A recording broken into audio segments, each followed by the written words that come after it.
पिरालो मां माजिद अली सोलंकी जी रिपोर्ट मुताबिक़ पिरालो डीसी खैरपुर DHO खैरपुर ऐं MSRHC गाड़ी मोरीअ जी हिदायत ते RHC गाड़ी मोरी ऐं कंसर्ट कमेटी एरियाज़ स्कूलनि में आगाही सेशन ऐं वाक थ्रू मुनक़िद कया विया। आलमी हिफ़ाज़ती टीका हफ़्ते जे मौक़े ते असां ज़िंदगी बचाईंदड़ वैक्सीन ज़रिए हर ॿार खे बचाइण जे पंहिंजे अज़म खे वरजायूं था। हिफ़ाज़ती टीका सभ खां वधीक असराइती ऐं साबित थियल अवामी सिहत जे मुदाख़लतनि मां हिकु आहे। हिकु साल लखें मौतनि खे रोकींदी आहे ऐं बिरादरियुनि खे रोकियल बीमारियुनि खां बचाईंदी आहे। हीउ हफ़्तो हिकु यादगार ॾियारींदड़ तौर ते कमु करे थो त हर ॿार खे मुकमल तौर ते हिफ़ाज़ती टीका लॻाइण जो हक़ आहे। ख़तरा नज़र उन्हनि जी जॻह या पास मंज़र जे हू असांजी इज्तिमाही ज़िम्मेवारी आहे त मामूल जी हिफ़ाज़ती ख़िदमतुनि खे मज़बूत कयो वञे, मिस थियल ॿारनि ताईं पहुचिजे ऐं बिरादरी में एतमाद पैदा कयो वञे।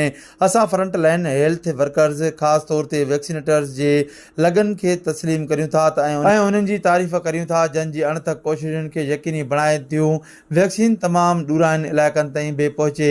API हिकु आलमी वैक्सीनेशन प्रोग्राम आहे जेको 1974 में शुरू थियो हो।